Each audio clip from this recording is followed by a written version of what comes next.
Hi, welcome to your week 3 check-in and journaling assignment.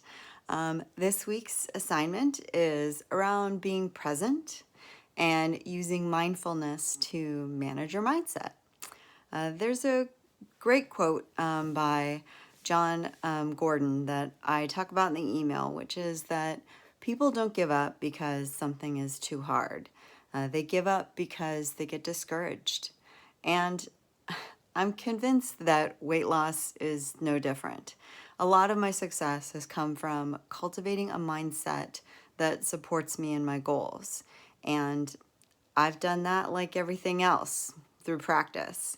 I practice encouraging myself because when you're on a run and you're tired and you need to pep yourself up, you can you can hit into the last lap saying the crowd goes wild, and you're the crowd. That's all in your head. So you have to learn to practice being your own cheering section. If you want to be successful, you're not always going to have someone telling you, let's have a salad. You're not always going to have someone telling you, you deserve to take a walk outside. You have to become your own supportive, encouraging inner voice saying, come on, let's do this. You can't rely on external locuses of control. You have to cultivate an internal locus of control. And that doesn't always come naturally, but it always comes with practice. The more you practice, the better you get at it. I have a permanent voice in my head telling me that I'm loved and I'm worthy. Not because I'm gifted or blessed in motivation. It's because I have cultivated that voice with attention and practice. Now, in the Allure video that I posted at the end of your weekly check-in mail, there's like a 5 or 6-year-old girl who says, the mirror doesn't lie, but it lies about what's in your heart. And I thought that was so sweet and so profound because it made me realize that we learn to be disappointed in ourselves. We learn to set expectations around what we should be and how we should look. And then we learn to judge ourselves when we don't meet those expectations. We are our own judge, jury, and punisher. And that's a learned behavior. I made this course not because I want to be yet another person on the internet getting rich selling diet tea. That's not what this is about. It's not about, me trying to be some kind of weird, huckster on the internet. I made this because I love myself for the first time in my life, and I want other people to feel not just that love, but that compassion for themselves. Because when you're more forgiving and you're more kind to yourself, you can be more forgiving and kind to other people. And when we live in a world where everyone can be happy being who they are, they don't have room in their heart for hate.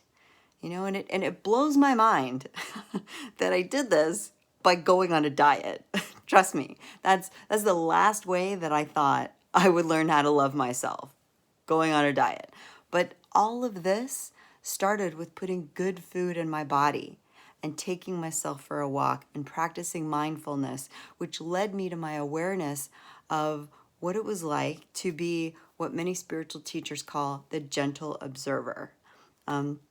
Now, the gentle observer starts with a concept of something, I kind of call like the dual self.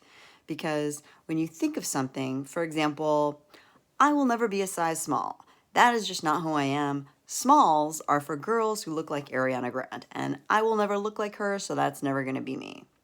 There's actually the thought that you think, the thought, and then there's the self who's listening to that thought. There's the speaker and the listener. And sometimes the speaker is a voice from your past, like your mother, or a particularly judgmental gym teacher. Sometimes it's a celebrity on a red carpet that you heard say something that is stuck in your head. But the part of you that thinks that thought and the part of you that notices that thought are actually two different things. And if you practice being a gentle observer, just a listener who notices the thought, then you create a separation in your mind between the thought and the you who hears the thought. And the more you practice being separate from your thoughts, the more you can pick and choose which thoughts you want to listen to and which thoughts you don't want to listen to. You have to become like this fisherman on a riverbank, and you're watching this stream with the fish in it, and the fish are your thoughts. And you're deciding which ones you want to keep and put into your basket of beliefs that I hold, and which ones you want to just let float by.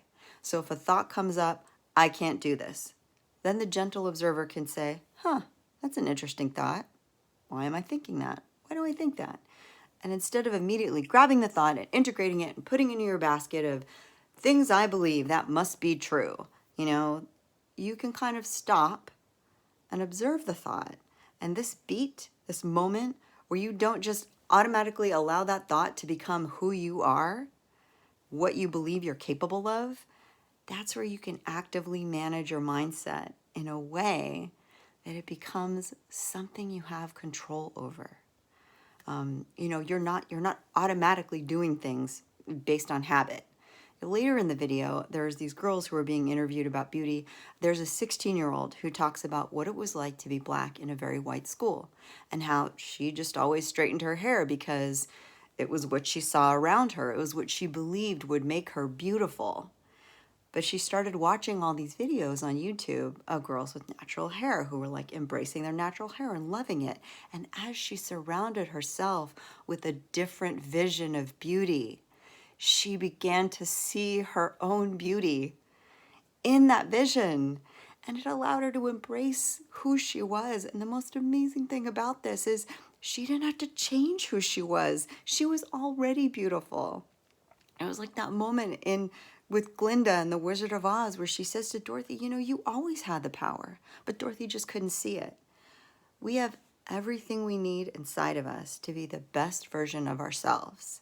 But when we spend decades filling our head with thoughts that we are not enough and that will never be enough, we stop being able to see it. But as you practice becoming the gentle observer, you realize the gentle observer is always there, will always be there. And as soon as you're ready to start paying attention to it, you can hear that voice. So that's what I want you to do with this journal exercise. I want you to practice being the gentle observer. Practice observing your thoughts. Just imagine that your thoughts are these fish floating by in a stream in front of you, and ask yourself, which thoughts do I want to bring into that basket and take home? Which ones do I want to just let float by away in the stream? The thoughts that you integrate into your head are as important as the food that you put into your body, the movement that you allow your muscles to do. It's all input. It's all input into the system. And when you practice being as mindful of the thoughts that you think as you do of the food that you're eating, it all comes together. It all compounds.